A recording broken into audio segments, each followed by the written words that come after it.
নমস্কার, আপনাদের সবাইকে স্বাগত জানিয়ে আমরা শুরু করছি আজকের এখনকার অনুষ্ঠান জ্যোতিষ ও আধ্যাত্মিকতায় অমৃত ভবিষ্যৎ। আমাদের অনুষ্ঠানে যিনি উপস্থিত থাকেন সনাতন জ্যোতিষী শক্তি উপাসক শ্রীকৃষ্ণ ভারতী, অনেক অনেক স্বাগত আপনাকে। প্রত্যেকেই নমস্কার। তো ওনার অনুষ্ঠান থেকে প্রতিনিয়ত আমরা অনেক কিছু জানতে পারি। আজকের যে আলোচনা সেটি হচ্ছে 2025-এর শেষ লগ্নে পরীক্ষার্থী, বিবাহ, কর্ম বিষয়ে মেষ থেকে মীন কাদের জন্য শুভ, কাদের জন্য অশুভ। আসুন শুরু করে, খুব সামনেই রয়েছে আগামী 19শে নভেম্বর 110তম সর্বপরিত্রাণায় মহাযজ্ঞ, সে বিষয়ে আমরা আলোচনা শুনব। প্রথমেই বলবো, আমরা সকলেই ঈশ্বরের কাছে কিংবা গুরুজনদের কাছে আশীর্বাদ প্রার্থনা করি, কিন্তু সবার আগে আমাদের আশীর্বাদ প্রার্থনা করবার পূর্বে আশীর্বাদ পাওয়ার যোগ্যতা অর্জন আমাদের করতে হবে। অর্থাৎ আমরা সেভাবেই বিনম্রভাবে পথ চলব এবং ঈশ্বরের সাধন করব। গুরুজন কিংবা প্রত্যেকের সাথে এরকম একটি আচরণ করব যাতে আমরা সেখানে দাঁড়ানো মাত্রই উল্টো দিকের মানুষ কিংবা ঈশ্বর আমাদের মানসিকভাবে এমনি আমাদের যেন আশীর্বাদ প্রদান করে, আলাদা করে যেন আমাদের আশীর্বাদ চেয়ে নিতে না হয়। তা এটাই হলো আজকে সামাজিক বার্তা। যাই হোক, আমরা এমন একটা সন্ধিক্ষণে দাঁড়িয়ে আছি, বিভিন্ন রকমের সার্বজনীন উৎসবগুলো আমরা অতিক্রম করলাম একে একে, দুর্গাপুজো থেকে শুরু করে এমনকি জগদ্ধাত্রী পুজো পর্যন্ত। কিন্তু এই সময়টি, এই যে আলোচনাটা আপনাদের সামনে আমি রাখতে চলেছি, মূলত পরীক্ষার্থী, বিবাহ, যারা বিবাহিত জীবনে পদার্পণ করতে চলেছেন এবং সর্বোপরি যারা কাজের সাথে যুক্ত, যে কোনো ধরনের কাজ, ব্যবসা বলুন কিংবা চাকরি বলুন, আলোচনাটা সার্বজনীন আলোচনা, প্রত্যেকেই শুনতে পারেন। তা প্রত্যেকটা মুহূর্তে বলেছি গোচর। গোচর মানে কি? গোচর অর্থাৎ হচ্ছে কোনো কিছুর পরিবর্তন, গ্রহের পরিবর্তন। এক রাশি থেকে আর এক রাশি যাওয়া যেমন গ্রহের গোচর, ঠিক মানুষের একটা অবস্থা থেকে আরেকটা অবস্থায় পরিবর্তন হওয়া, অর্থাৎ এই যে মানুষের পরিবর্তনশীল জীবন, এটাও কিন্তু এক ধরনের গোচর। কেন এই গোচরটা আমাদের জন্য অত্যন্ত গুরুত্বপূর্ণ? যখন একটি মানুষ জন্মগ্রহণ করে, ধরুন কারো বয়স 40, তখনকার স্থানকাল পাত্র, তখনকার পরিস্থিতি আর এখনকার পরিস্থিতি সমান নয়। সেই মানুষটা কিন্তু অনবরত পরিবর্তনশীলতার মধ্যে দিয়ে কিন্তু 2025 সালে এসে দাঁড়িয়ে আছে। যে কোনো ধরনের মানুষ 20 বছরের হতে পারে, 80 বছরের হতে পারে, 60 বছরের ব্যক্তিও হতে পারে।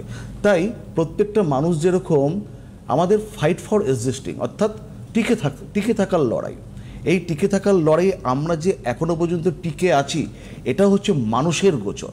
তাহলে গ্রহেদের গোচর এবং মানুষের গোচর অত্যন্ত আমাদের জন্য কিন্তু খুব প্রয়োজনীয়। দেখুন, কেন গোচর সম্বন্ধে বলছি। গোচর মানে জন্মকালীন একটা গ্রহগত অবস্থান আর বর্তমান গোচরীয় অবস্থান গ্রহেদের, এই দুটোই আমাদের কাছে অত্যন্ত প্রয়োজন। কেন? ধরুন আমরা যদি খাবার খাই, থালায় ভাত সাজানো থাকে, আবার একটি বাটিতে ডাল সাজানো থাকে, দুটোর কিন্তু পৃথক কিন্তু স্বাদ। কিন্তু যখন ওই ডাল এবং ভাত আমরা একসাথে মাখিয়ে খাই, তখন কিন্তু সেখান থেকে আমরা প্রয়োজন মতন পুষ্টি গ্রহণ করতে পারি। অর্থাৎ আমি বলতে চাইছি, জন্মকালীন মানুষের গ্রহগত অবস্থান এবং বর্তমান গ্রহগত অবস্থান। আরেকটু আমি উপমা দেব, এই জন্মকালীন অবস্থান যদি আমরা এটাকে নিরীক্ষণ করি, তাহলে সেটা হবে রামায়ণ মহাকাব্যের মতো। আর যদি বর্তমান এই অবস্থার গোচরের যদি এটাকে আমি যদি নিরীক্ষণ করি, তাহলে সেটা হচ্ছে মহাভারত মহাকাব্যের মতন। অর্থাৎ এই দুটি মহাকাব্যের সমন্বয়ে একটি মানুষের জীবন রূপকথার উপন্যাস তৈরি হতে পারে। তাহলে গোচর হচ্ছে আমাদের জীবনে অত্যন্ত কিন্তু দরকার। হ্যাঁ, আমি বলে দেবো এই গোচর সম্বন্ধে আগামী এই 3টে জিনিস আলোচনা করতে। এই গোচরের বর্তমান যে গোচরটা, আমি খুব সংক্ষেপে বলবো যে আগামী 2 মাস গোচরটা কী রকম থাকতে পারে। বর্তমান পরিস্থিতি অনুযায়ী গ্রহদের গোচর আমরা সবাই জানি, শনি মহারাজ মীন রাশির ভাবে অবস্থান করছে এবং শনি পূর্ব ভাদ্রপদ নক্ষত্র অবস্থান করছে বৃহস্পতির নক্ষত্রে। শনি আগামী 28শে নভেম্বর থেকে মার্গী অবস্থায় থাকছে। বৃহস্পতি বর্তমানে উচ্চস্থ কর্কট রাশিতে, আগামী 5ই ডিসেম্বর পর বৃহস্পতি মিথুন রাশিতে পুনরায় যাবে এবং সেই বৃহস্পতি কিন্তু নিজের নক্ষত্র পুনর্বসু নক্ষত্র দিয়ে অতিক্রম করছে। সেই বৃহস্পতি আগামী 11ই নভেম্বর কিন্তু বক্রী অবস্থায় থাকছে। এই বক্রী অবস্থায় কিন্তু বৃহস্পতি এই বছরটা শেষ করবে। ঠিক সেরকম রাহু কুম্ভ রাশিতে অবস্থান করছে এবং রাহু আগামী 23 তারিখ থেকে নভেম্বর মাসে নিজের শতভিষা নক্ষত্র নিয়ে কিন্তু এই বছর শেষ করবে। অনুরূপভাবে কেতু সিংহ রাশিতে এবং কেতু পূর্ব ফাল্গুনী নক্ষত্র কিন্তু অতিক্রম করে কিন্তু এই বছরটা শেষ করবে। বহু আলোচিত হচ্ছে মঙ্গল এই মুহূর্তে বৃশ্চিক রাশিতে নিজের ঘরে। আগামী 7ই ডিসেম্বর মঙ্গল ধনু রাশিতে যাবে সেখান থেকে কিন্তু বছরটা শেষ করবে। মঙ্গল আগামীকাল যেরকম অনুরাধা নক্ষত্র প্রাপ্ত হবে 1 নভেম্বর, আবার ঠিক এই মঙ্গল কিন্তু 7 তারিখ থেকে কম্বাস্ট পজিশনে থাকছে, অর্থাৎ দগ্ধ।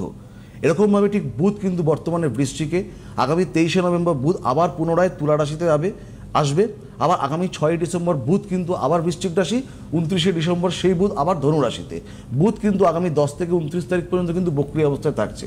ঠিক শুক্র বর্তমানে কিন্তু আগামী পরশুদিন থেকে শুক্র নিজের ভাব তুলা রাশিতে অবস্থান করবে 24 দিনের জন্য, তারপর বৃশ্চিক রাশিতে অবস্থান করবে। ঠিক আছে, বৃশ্চিক রাশিতে অবস্থান করা বুধ শুক্র বোধ হয়, হ্যাঁ 20 ডিসেম্বর কিন্তু সেই শুক্র কিন্তু আবার ধনু রাশিতে যাবে। হ্যাঁ, রবি আগামী 16 নভেম্বর, রবি এখন নিচস্থ অবস্থায় রয়েছে, রবি তুলা রাশিতে নিচস্থ, রবি বৃশ্চিকে যাবে 16 নভেম্বর, 16 ডিসেম্বর সেই রবি আবার ধনুতে যাবে। আর চন্দ্রের কথাটা না বললেই থাক, কারণ চন্দ্র 2.5 দিন পর রাশি পরিবর্তন করে। তো এই হচ্ছে গ্রহেদের বর্তমান গোচরীয় অবস্থান। এই গোচরীয় অবস্থানের জন্য দেখুন আমি 3টে বিষয়, যেটা হচ্ছে মূলত প্রত্যেকের জন্যই আলোচনাটা অত্যন্ত গুরুত্বপূর্ণ হতে পারে যদি আপনারা মন দিয়ে শুনবার চেষ্টা করেন। আমি কি বলতে চাইছি, প্রধানত ছাত্রছাত্রীদের পরীক্ষা, বিবাহিত জীবন এবং কর্মজীবন, প্রত্যেক এই যে 3টে সেগমেন্টে যে আমি আলোচনাটা করব, একটি পরীক্ষার্থীদের জন্য 3টি ভালো কি কারণে হতে পারে, 3টি খারাপ কি কারণে হতে পারে, বিবাহিত জীবন কি কারণে 3টি ভালো হতে পারে, 3টি খারাপ হতে পারে। এই যে কারণগুলো বলবো, এই কারণটা কিন্তু প্রত্যেকটা সাবজেক্টের জন্য কিন্তু বিচার্য বিষয়। দেখুন আলোচনা তো বৃহৎ, কিন্তু সেখান থেকে বাছাই করে আমি 2-1টি পয়েন্ট যাতে আপনাদের বোঝার সুবিধার্থে অনুষ্ঠানের সরলীকরণ করবার জন্য যতটা পারবো আমি একদম সহজভাবে আপনাদেরকে ব্যাখ্যা করার চেষ্টা করব। বোধহয় একটি ফোন আছে, হ্যাঁ ফোনটা নিয়ে নিন। হ্যাঁ, তারপর নমস্কার, কে রয়েছেন? হ্যাঁ নমস্কার ম্যাম, আমি কুচবিহার থেকে বলছি। কি নাম? আমি আকাশ গুহ। আকাশ কি হয় আপনার? ছেলে। আচ্ছা, অনুষ্ঠান দেখেন নিয়মিত? হ্যাঁ হ্যাঁ দেখি, বলুন। ভালো লাগে, এই জন্য ফোন করলাম, ফোনটা ঢুকে গেল আজকে। ডেট অফ বার্থ বলুন। Date of birth 24 October 1996। সময়? 24 অক্টোবর বললেন? আমার 24 অক্টোবর 1996। 96। হ্যাঁ। সময়? সময় রাত্রি 9:30 আলিপুরদুয়ারে রয়েছে। রাত্রি 9:30 আলিপুরদুয়ার।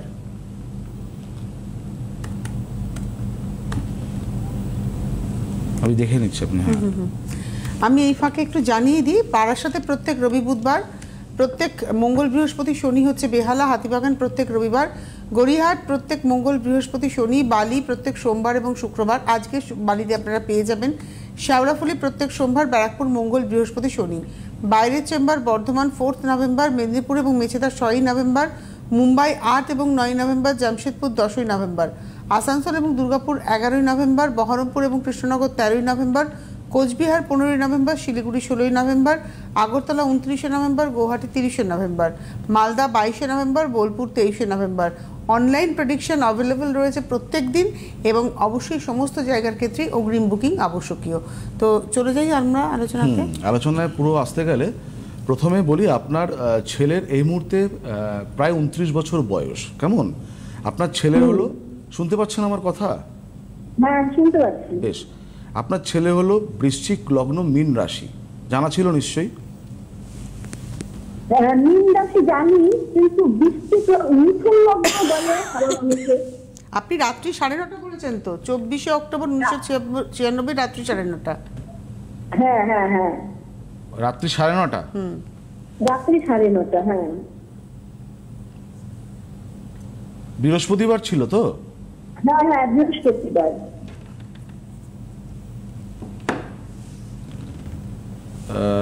এই দেখুন, আমি একটু ক্ষমা চেয়ে নিচ্ছি, আমি ওটা সকালবেলা করে দিয়েছিলাম। কেমন?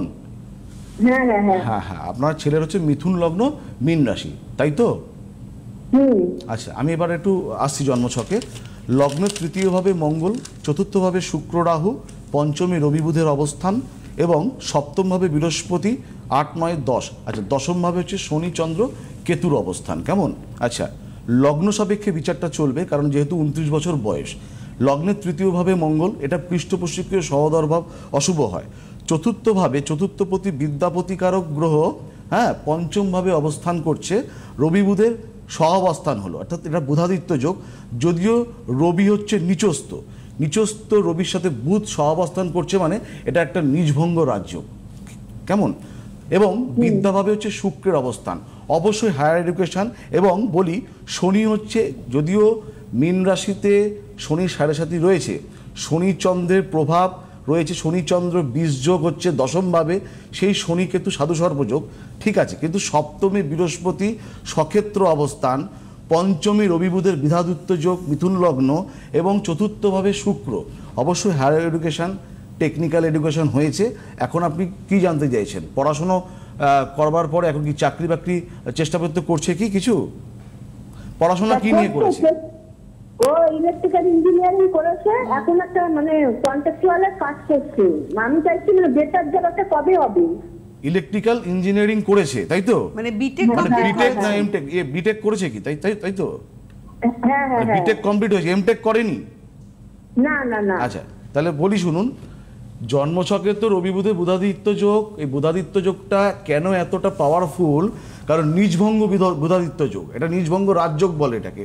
এখন বর্তমানে দেখুন কেতুর মহাদশা চলছে, কেমন। এই কেতুর মহাদশা চলবে হচ্ছে 16ই মে 2026 সাল পর্যন্ত।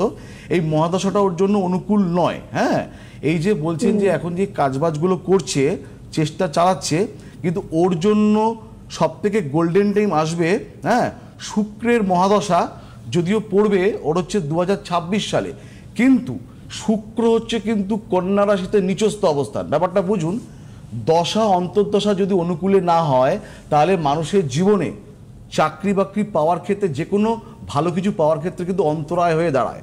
কেন? 26 সাল পর্যন্ত কেতুর মহাদশা, তারপরে শুক্রের মহাদশা চলবে, যেই শুক্র হচ্ছে নিচস্থ, এবং যেই শুক্র রাহুর জড়ত্ব দোষ আছে, তার মানে দশাটা কিন্তু ওর অনুকূলের নয়। এটাকে খণ্ডন করে এগোতে হবে। শনির 7.5 ওর জন্য খুব একটা নেতিবাচক নয়, কারণ শনি কিন্তু মীন রাশিতে বসে আছে। কিন্তু শনি এখানে নেতিবাচক রোল প্লে করতে পারে, যেহেতু শনি কেতুর সাধু সর্পযোগ এবং শনি চন্দ্রের বীজ যোগ ওই একই মীন রাশিতে অবস্থান করছে। 7.5 জন্য কিন্তু নয়, শনি কেতু সাধু সর্পযোগের প্রভাব এবং শনি চন্দ্রের বীজ যোগের প্রভাবটাও পাবে। এই বিষয়গুলো খণ্ডন করে এগোতে হবে।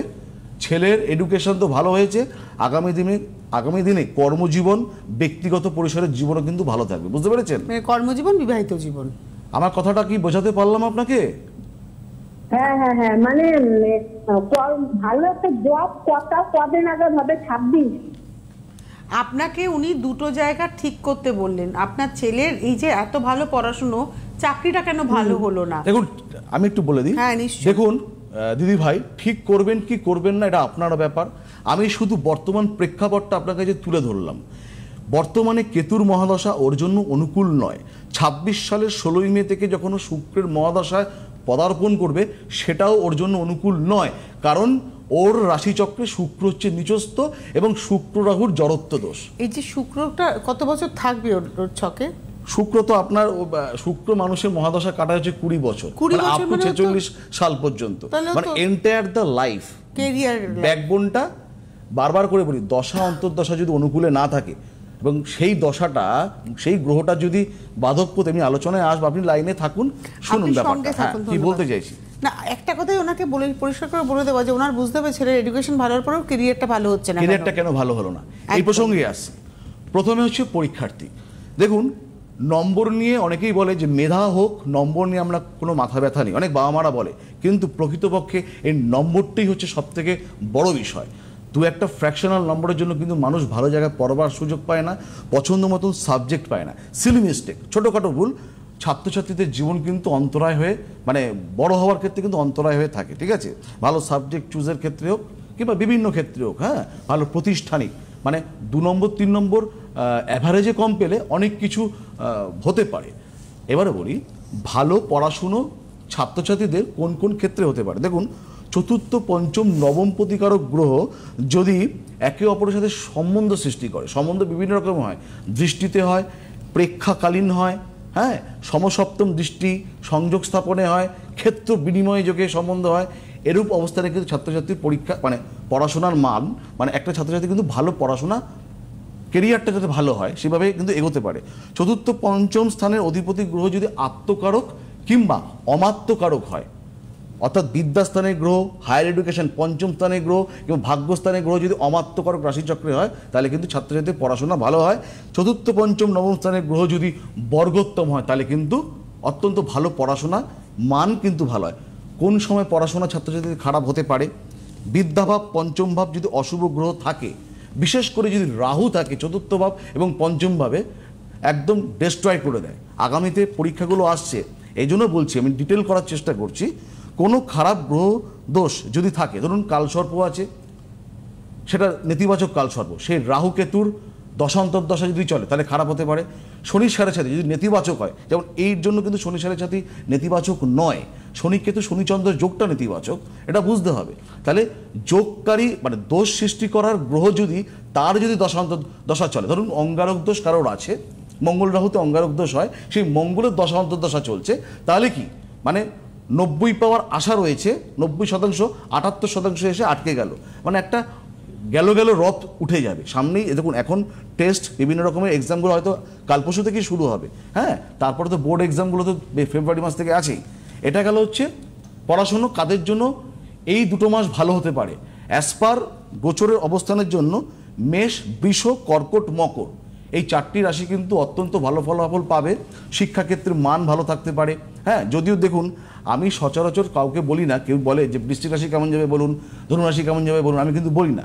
আমি ট্রানজিটের উপর ডিপেন্ড না করে কিন্তু কোনো কিছু বলি, মন গড়া কথা হয়ে যাচ্ছে। আমি দেখলাম তাদের মানুষ মিসগাইড হচ্ছে, হ্যাঁ, মিসগাইড করা না, আমি বারবার করে বলছি 50% জন্মকালীন, 50% গ্রহদের বর্তমান ট্রানজিট। তো যাই হোক, মেষ, বৃষ, কর্কট, মকর এই 4টি রাশির ছাত্রছাত্রীরা ভালো ফলাফল করতে পারে আগামী 2 মাসের জন্য।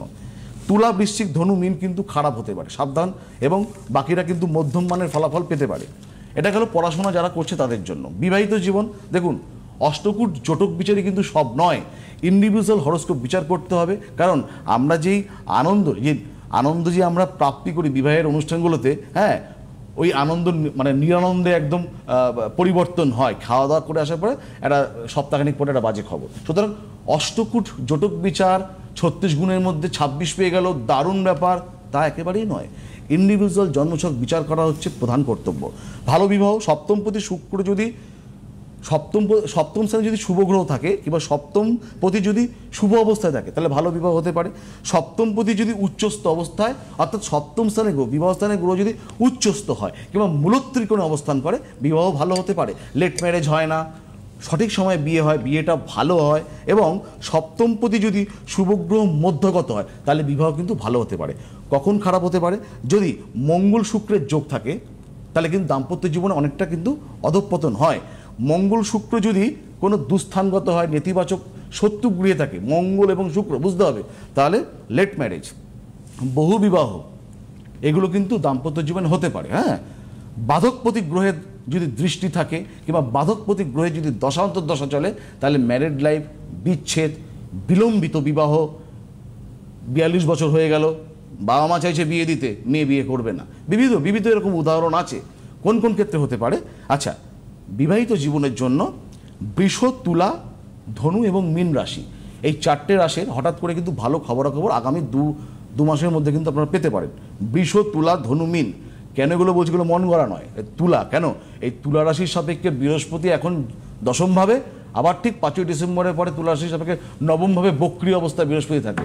বক্রী গ্রহের ফলাফল যদি নবমভাবে হয়, একাদশভাবে হয়, দুর্দান্ত ফলাফল দেয়। সুতরাং এটা একটু আপনাদের মাথায় রাখতে হবে। এবার কর্ম, বিটেক পাস করা ছেলেরাও ক্লারিক্যাল জবের জন্য ট্রাই করছে, আবার দেখুন ব্যবসা করতে চাইছে। ব্যবসা করতে গিয়ে কিন্তু অনেকে আছে যে গলা অবধি দেনায় ডুবে গেল, ঠিক আছে, কিন্তু এই যে কর্মস্থান, কর্ম তো করলেই চলবে না। ভালো কর্ম কখন হয়? সপ্তমপতি কর্মপতি দশা চললে আপনার কর্মক্ষেত্রে ভালো কর্মপ্রাপ্তি, ব্যবসায় একটা ফুলে ফেঁপে ওঠার পরিস্থিতি তৈরি হতে পারে। কোনো আচ্ছা, যদি কেন্দ্রপতি কিংবা কোণপতি যদি তার দশা চলে কিংবা কোনভাবে যদি কেন্দ্রভাবে যদি শুভগ্রহ অবস্থান করে তাহলে কর্মপ্রাপ্তি হয়, সঠিক সময় সঠিক কর্মপ্রাপ্তি হয়ে যায়। কর্মপতি সপ্তমপতি যদি শারক গ্রহ হয়, তার যদি দশান্তর দশা চলে কিংবা সেই শারক গ্রহ যে কোনো শুভগ্রহকে যদি দৃষ্টি দেয়, তারও যদি দশান্তর দশা চলে তাহলে কর্মক্ষেত্রে কিন্তু ভালো হয়। খারাপ নিচস্থ কর্ম, কোনো কর্মপ্রতিকারক সপ্তমপ্রতিকারক গ্রহ যদি নিচস্থ হয়, সারা জীবন মানে ঘুরে বেড়াতে হবে, 40 বছর বেকার জীবন, কিছু হবে না। ব্যবসা 7 ধরনের ব্যবসা পরিবর্তন হবে। নিচস্থ গ্রহের যদি আপনার দশাকাল চলে কিংবা যদি সপ্তমপতি কিংবা কর্মপতি যদি নিচস্থ হয় তাহলে কিন্তু বেগ পেতে হয়। ফলদানকারী গ্রহ যদি নবতারা চক্রে যদি বদ নক্ষত্র প্রাপ্ত হয় তাহলে কিন্তু কর্ম নিয়ে হঠাৎ কর্মচ্যুতি, ভালো স্ট্যাটাস মানে একটা লাইফ লিড করছিল, স্ট্যান্ডার্ড লাইফ লিড, হঠাৎ সেখান থেকে একটা অধঃপতন হয়ে গেল। যে ছেলেটি ভালো টাকা মায়না পাচ্ছিল সে হঠাৎ করে মানে এমনই একটা পরিস্থিতি, তাকে মায়না পাচ্ছিল 10 টাকা, তাকে দেনা দিতে হয় 12 টাকা, পরিস্থিতিটা এরকম তৈরি হয়ে যেতে পারে। এবং মারক গ্রহ কিংবা দগ্ধ হয়ে যদি দশান্তর্দশা চলে তাহলে কিন্তু কর্মস্থানে কিন্তু বিপত্তি হয়। তবে আগামী 2 মাসের জন্য বিশেষ করে বৃষ, কর্কট, সিংহ, কন্যা, মকর ভালো করে মাথায় নিতে হবে। এই যে কথাগুলো বলছি, যদি জন্মকালীন গ্রহের অবস্থান আপনার শুভ অবস্থায় থাকে তাহলে গোচর ফল অনুযায়ী কিন্তু এই ফলাফলগুলো আপনি পেতে বাধ্য। বৃষ, কর্কট, সিংহ, কন্যা এবং মকর রাশির জাতক জাতিকা আগামী 2 মাসের জন্য কর্ম সংক্রান্ত ভালো, বাকি সবাইকে কিন্তু সাবধানতা অবলম্বন করতে হবে। ফোন আছে বোধহয় কিন্তু নিতে পারলাম না। আর একটি কথা বলে দিই, প্রতিকার যাই হোক, এর তো গেল বিচার, প্রতিকার পঞ্চাঙ্গ মতো হওয়া বাঞ্ছনীয়। অমাবস্যা পূর্ণিমা প্রত্যেক মাসে আছে, সবাই জানে যে তারাপীঠে যারা যায়, হ্যাঁ এখন থেকে আপনারা পরিকল্পনা করতে পারেন। আর পঞ্চাঙ্গ মতে প্রতিকারে আমি বিশ্বাসী, হ্যাঁ, এবং সেরকম যদি আপনার কেউ মনে হয় আগামী পরশুদিন, হ্যাঁ ওটা হচ্ছে নারায়ণ দ্বাদশী, হ্যাঁ অর্থাৎ শ্রীকৃষ্ণের রথযাত্রা, অত্যন্ত ভালো যোগ, পঞ্চাঙ্গ অনুযায়ী ভালো যোগ। সঠিক অনলাইন কনসালটেন্সি কিংবা পঞ্চাঙ্গ অনুযায়ী যদি কেউ প্রতিকার করতে চায়, আর দেখুন তারাপীঠে আসাটা প্রত্যেকেরই আবশ্যক, হ্যাঁ পুজো পূর্ণাহুতি দেওয়া অত্যন্ত ভালো। গ্রহদোষ প্রতিকার নেওয়ার পরে হোক আগে হোক, হ্যাঁ যেভাবেই হোক, তারাপীঠে অন্তত 1বার কি 2বার যদি আপনারা আসতে পারেন, পূর্ণাহুতি নিজের হাতে দিতে পারেন, যে কোনো সমস্যা যদি মাকে জ্ঞাপন করতে পারেন যে আমার এটা সমস্যা, আমাকে উদ্ধার করে দাও, মন থেকে সিদ্ধ চিত্তে আশীর্বাদ, এই যে বললাম প্রথমে, আশীর্বাদ পাওয়ার যোগ্যতা আমাদেরকে অর্জন করতে হবে, আমাকেও করতে হবে। আমি বলছি বলে আপনাদের করতে হবে তা নয়, আমাকেও এরকমভাবে চলবো, ঈশ্বর যেন সত্যি সত্যি আমাদের আশীর্বাদ দেয়, তাহলে কিন্তু মঙ্গল হবে। কেমন? তো ফোন ছিল নিতে পারলাম না, কি আর করা যাবে। আরেকটি কথা বলে দিই, এই যে আপকামিং যে ট্রানজিটগুলো আছে, আপনারা এই অল্প সময় তো বলা সবটা সম্ভবপর হচ্ছে না কিংবা হয় না, আমার ফেসবুক কৃষ্ণ ভারতী কিংবা YouTube astro Krishna Bharati upcoming যে ট্রানজিটগুলো আছে কিংবা জ্যোতিষ সম্পর্কিত আরও অজানা তথ্য আপনারা পেয়ে যাবেন, দেখবেন, আশা করি ভালো লাগবে। আর আগামী 19 তারিখে 110তম মহাপ্রতিমা, 110তম সর্বপরিত্রাণ মহাযজ্ঞ, সকলকে স্বাগত জানাই, আসতে পারে সবাই। একদম। আজকে আর হাতে সময় নেই, অনেক ধন্যবাদ জানাবো আপনাকে এবং অবশ্যই ধন্যবাদ আপনাদের। প্রত্যেক শুক্রবারের এই অনুষ্ঠান আমাদের প্রত্যেক দিনই একটু একটু করে সমৃদ্ধ করে তুলছে। আজকে এই মুহূর্তে এই পর্যন্তই, নমস্কার।